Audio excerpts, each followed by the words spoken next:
Bonjour, chers auditeurs et auditrices de Derrière l'image, toujours 1 heure de cinéma à Radio Centre-Ville. Guy Ménard, l'animation, accompagné de Robert Daudelin. Bonjour, Robert. Bonjour, Guy. Donc, cette semaine, c'est une semaine bien chargée en nouveautés. Beaucoup de films québécois ont pris l'affiche cette semaine. Donc, c'est peut-être le contre-coup de l'après. Rencontre internationale du documentaire. On ne sait plus où donner de la tête, à vrai dire. Il y a trop de films. Il y a trop de films. Il ne faut pas dire ça aux cinéastes. Mais... Non, je suis d'accord avec vous. Hein. Donc, c'est Jean-Nicolas Aron pour qu'on nous parle du film ensemble. On va débuter avec Jean-Nicolas. Mais à ça, on va se rajouter Nicolas-Alexandre Tremblay, qui va venir parler des co-stars qu'il a co-réalisé avec Stéphane Trottier. Et nous allons terminer notre émission avec Yann Giroux afin de discuter de À tous ceux qui ne me lisent pas. Programme chargé. Programme très chargé. Un beau programme. Oui. Beau programme. Jean-Nicolas, vous étiez au Musée des Beaux-Arts à Québec mercredi soir. Oui, absolument, oui. Alors, ça s'est bien passé? Ah, c'était merveilleux parce que, premièrement, l'endroit, moi, j'ai toujours beaucoup aimé le Musée national des Beaux-Arts de Québec. C'est un musée fantastique. Puis là, il y a le nouveau pavillon. Puis c'est vraiment un bel endroit. Puis la salle de projection, l'écran, la qualité du son, c'était comme si j'avais eu l'impression de voir mon film pour la première fois mercredi. Ça, c'est beau fini, ouais. C'était un plaisir. C'était une avant-première, cette soirée-là. C'était une avant-première, exactement. Donc, le film sort est sorti vendredi, puis mais c'était une avant-première, puis une semaine avant, quelques jours avant, il y avait eu la projection au RIDM vendredi dernier. Mais voilà, Mais le musée, c'était le musée qui vous avait invité à projeter le film à Québec? Oui, exactement. Ils organisent des projections, organisées aussi avec le distributeur du film, les films du 3 mars. Et donc, ils créent des événements comme ça. Puis voilà, c'était une belle soirée. La salle était bien remplie. Puis je crois que les gens vibraient. Ce qui était le cas au RIDM aussi. Hein, le film a été très, très bien reçu au RIDM. Effectivement. Puis au RIDM, ce qui est beau, c'était bien... La salle était bien pleine, mais j'ai l'impression que les salles en général au RIDM étaient bien remplies. Ça, c'était étonnant. C'était étonnant. Avec beaucoup de salles très jeunes en plus, puis des gens on revoyait les mêmes têtes soir après soir, puis la séance qu'ils ont ajoutée le dimanche soir, c'était incroyable, c'était complet, ça a été vendu en quelques minutes, mais en plus, j'avais l'impression d'être à un concert rock. Je veux dire, les gens gueulaient, ils étaient excités de la semaine qu'ils avaient passée à voir des documentaires. Ça, c'est tout de même... C'est incroyable. J'ai l'impression que parfois, on sous-estime le public montréalais, tu sais, parce que, là, il y a quelques nouvelles salles qui émergent, là, avec le cinéma moderne, avec le cinéma du musée, mais on dirait qu'il y a eu dans les dernières années, il y a eu un creux, là, où on n'avait pas de cinéma, mais les gens veulent aller voir des films. Puis, les RIDM, c'est un public de connaisseurs, de jeunes, mais voilà, tout le monde se retrouve. Puis c'est vraiment... Moi, je suis très c'est l'occasion, et dans le cas de votre film, c'est particulièrement important, c'est l'occasion de voir les films sur grand écran. Parce qu'ensemble... je sais qu'il va y avoir une diffusion télé bientôt dans un métrage un peu raccourci, si j'ai bien compris. Ouais. Mais c'est un film à voir sur grand écran. La force des images, mais la force de la musique qui est là. Oui, parce qu'il faut quand même mentionner que Jean-Nicolas t'a suivi pendant à peu près 1 an, donc à partir de septembre 2017. Oui, septembre 2016 jusqu'à la fin de l'année 2017. Ouais. Donc, l'Orchestre métropolitain de Montréal. Ouais. Hein, donc, quand on parlait d'ensemble et de son, donc voilà l'importance. Ouais. Et également, son chef. Yannick Nézet-Séguin, bien sûr, que voilà, j'ai suivi toute cette bande fantastique pendant 1 an. J'ai été très privilégié de pouvoir les suivre.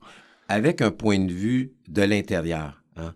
Donc oui, je veux dire, il y a cet orchestre, et le hasard a fait qu'ils pouvaient... ils ont eu accès à une tournée internationale, mais ce qui est fascinant, c'est que c'est aussi de découvrir cette passion de Yannick Nézet-Séguin, mais aussi la passion qui accompagne les gens qui jouent à l'intérieur dans cet orchestre. Oui, c'est assez impressionnant. Je m'y attendais un peu avant de commencer le projet, là, mais c'est sûr que ce qu'on voit, ce qu'on ressent dans le film, c'est ça. Il y a énormément de passion qui est communiquée entre le chef et les musiciens. Il y a un amour de la musique qui est constant, qui est présent.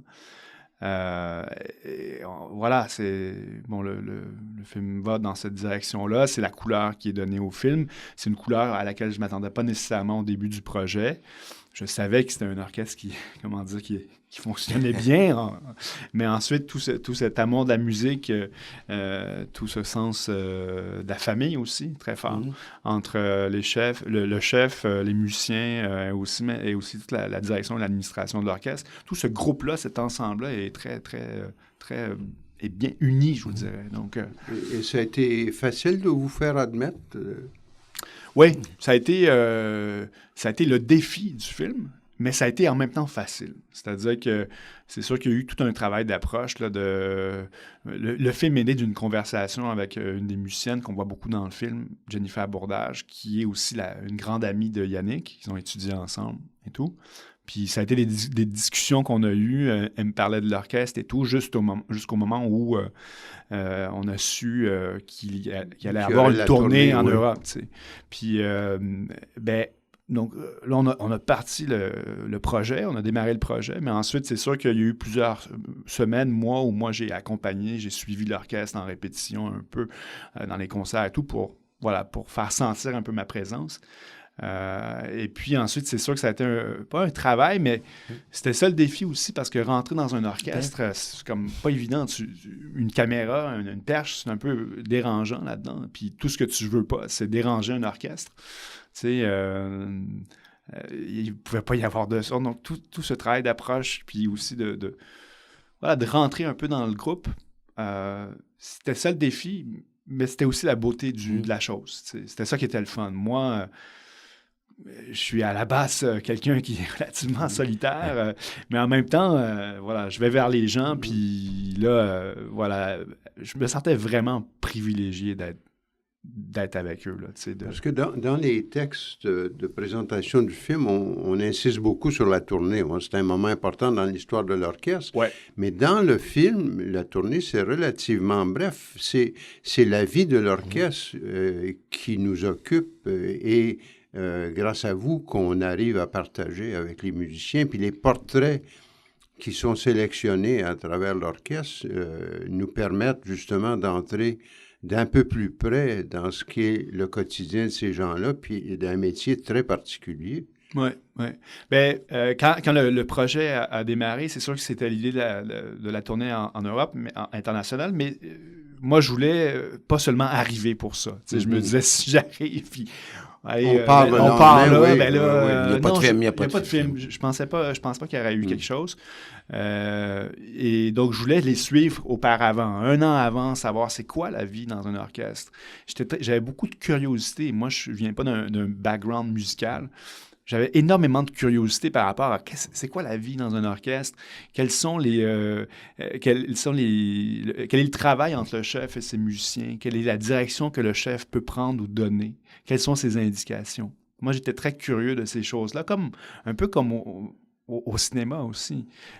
Beaucoup comme au cinéma. C'est intéressant de voir des metteurs en scène travailler, tu sais. Oui. Et là, pour moi, c'était l'occasion de voir un grand metteur en scène à l'œuvre. Oui, oui. Mais comme au cinéma aussi, qu'il y a des cinéastes qui ne sont pas particulièrement populaires sur leur plateau. Puis il y a des chefs d'orchestre, on en connaît, on n'en nommera pas, mais qui n'ont pas beaucoup de fans au sein de l'orchestre qu'ils dirigent. Effectivement. Mais c'est pas ça l'image qui nous est donnée de Nézet-Séguin.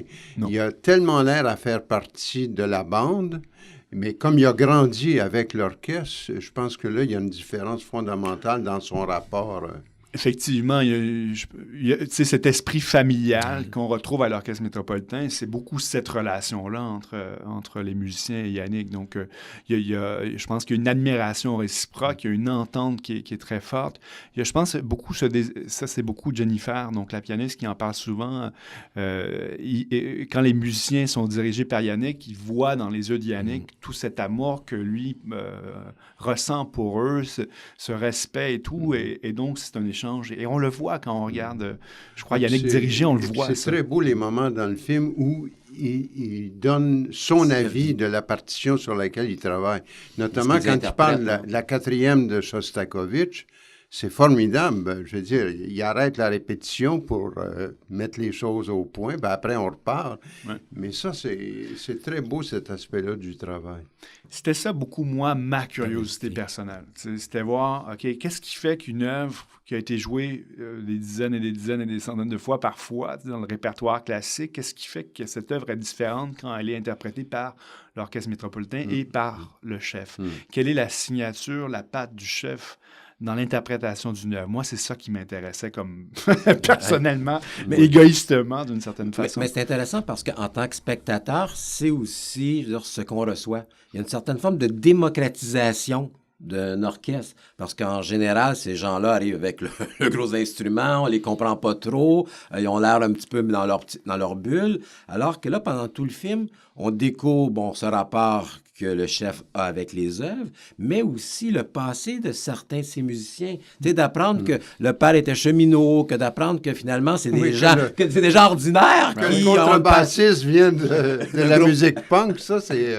Il y a encore le look, mais c'est un sacré bon contrebassiste dans l'orchestre. Ben oui. Et René, fantastique. Et pour moi, tous ces contrepoints, finalement, à une image d'ensemble, vient par, je veux dire, un peu écrire la courte pointe, là, par filmer cette courte pointe-là et nous permettre de saisir ce qui les unit, à quoi ils sont attachés, que ce soit un musicien avec un autre ou que ce soit le rapport à la musique ou le rapport au chef. Vous réussissez à tisser d'une façon très habile tous ces liens-là pour, finalement, nous amener maintenant avec une vue, comme je disais tantôt, de l'intérieur, à comprendre c'est quoi un orchestre.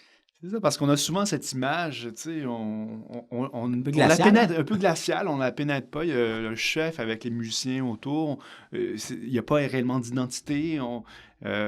Ça peut donner cet effet-là, tu sais, le groupe, mais il y a plein d'histoires au sein puis de tous les orchestres, tu sais. Mais voilà, dans le cadre de l'Orchestre métropolitain, il y a aussi cette grande histoire qu'il porte depuis... l'orchestre a été fondé au début des années 80 par des musiciens d'ici, du Québec. C'est un petit orchestre, finalement.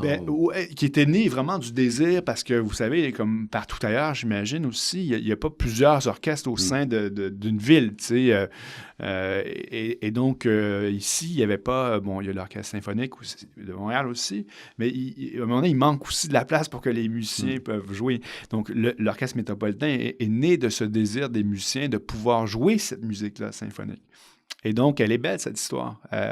Et puis, donc c'est sûr qu'aujourd'hui, avec ce qu'il y a eu l'an dernier avec la tournée européenne, qui n'est qu'un début, c'est une sacrée belle histoire quand même, tout ça.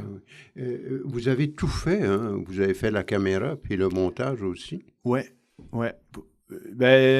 Pour des raisons économiques, à la fois économiques et anthropologiques aussi. Oui, parce que tu viens de l'anthropologie. Oui, c'est ça. Moi j'ai un background de cinéma. Guy le sait, Guy a été mon prof il y a quelques années déjà. Mais j'ai aussi un background en anthropologie, puis j'ai jamais pratiqué l'anthropologie. Puis aujourd'hui, je ne fais pas d'anthropologie, mais c'est sûr que j'ai été marqué par ces études-là. Puis pour moi, il y avait un côté aussi, il y avait un peu un côté comme ça, c'est-à-dire entrer dans ce groupe et les observer avec bienveillance et tout, mais quand même garder une certaine distance. Donc, c'était important pour moi, dans ce sens-là, de faire aussi de la caméra, que je fais aussi depuis plusieurs années. Il y a des projets où je ne fais pas la caméra, mais pour celui-ci, je trouvais ça comme important. T'sais. D'autant plus qu'on ne pouvait pas être une grosse équipe dans les répétitions dans l'orchestre. Donc, mais même dans les salles en Europe, je me demandais, il devait y avoir des contraintes terribles quand vous débarquez dans une salle à Hambourg, par exemple. Il doit y avoir quelqu'un qui vous dit, vous pouvez être là, mais pas ailleurs. Oui, puis même à Hambourg, c'était compliqué parce que, vous savez, Hambourg, c'est une salle qui est assez récente. Oui, puis la façon dont la salle est constituée. Puis ils protègent beaucoup cette salle-là au niveau de l'image. Ils veulent pas que ceux qui dirigent la salle, qui a été construite, je crois, il y a 4 ou 5 ans, qui est un monument architectural incroyable, ils protègent l'image qu'on en diffuse. Donc, oui, il y avait des directives par rapport à ça, mais souvent, par exemple, à Dortmund, en Allemagne, la première salle que l'OM où ils vont jouer, qu'on voit dans le film. Qui est une salle supposément avec un public rigide, alors qu'il a eu la chance. Ouais, cette salle-là, la seule image que j'ai de cette salle-là, c'est une image de face, centrée. Puis finalement, j'aime bien cette image-là, mais bon, je ne pouvais pas me mettre ailleurs. Il n'y avait pas d'autre possibilité. Il m'avait dit, toi, tu te mets là. Fait que c'est ça, je me suis mis là. Mais fait que chaque salle avait, oui, certaines contraintes. Mais c'était quand même un grand plaisir pour moi, puis pour Simon, le preneur de son aussi, qui m'a accompagné dans toute l'aventure. C'était de découvrir ces salles-là, en même temps aussi que les musiciens. On a été chanceux, là. C'était le fun. Oui, effectivement. Mais c'est intéressant de parler du montage parce qu'il y a tout un travail aussi, je veux dire, de jeu, je dirais, entre l'intime et l'ensemble. Parce qu'on les voit, dans les premières images, on voit cet orchestre avec toute la grandeur et la splendeur que ça peut avoir. Et constamment, vous nous ramenez vers l'intérieur. On passe d'un plan large vers des gens qui font partie, je veux dire, du groupe. Et cette alternance entre l'ensemble et l'individu se retrouve également dans le travail de montage. Oui, puis c'est une très belle observation, puis je pense que ça s'est fait un peu aussi inconsciemment, tout ça. Mais la ligne directrice, c'était toujours OK, on rentre dans l'intime, mais sans jamais trop s'éloigner de l'ensemble. Fait que je pouvais me permettre, comme tu dis, d'aller vers le plus intime, mais il ne fallait pas que j'y reste trop longtemps. Non, c'est juste effleuré, mais c'est très précieux. Par exemple, avec le tromboniste dont j'oublie le nom, où il y a une complicité avec Séguin qui est assez claire, ou avec Yukari Kuzino, qui rappelle son passé japonais à cause de son père. C'est juste là une fraction de seconde, mais ça nous amène ailleurs, puis on revient après dans le groupe. C'est très beau, ces mouvements-là. Merci. C'était ça le but de l'équilibre. C'est un film qu'on souhaite à beaucoup de gens de découvrir. À partir d'hier, depuis hier, il est au Beaubien. Mais il va être aussi à Sainte-Adèle, à Québec, à Sherbrooke. Puis il y a une projection au musée, dans le cas de Montréal aussi. Est-ce qu'il n'y a pas une projection au musée que j'ai notée en fait, à Montréal, il est là dans 3 salles. Il est là au Cinéma Beaubien, au Cinéma du Musée, qui est vraiment une salle assez récente, qui est magnifique. C'est une salle formidable. Et techniquement... Elle est vraiment fantastique, cette salle. On est choyé là, avec celle-là, puis bon, il y a le Cinéma Moderne qui n'est pas très loin aussi.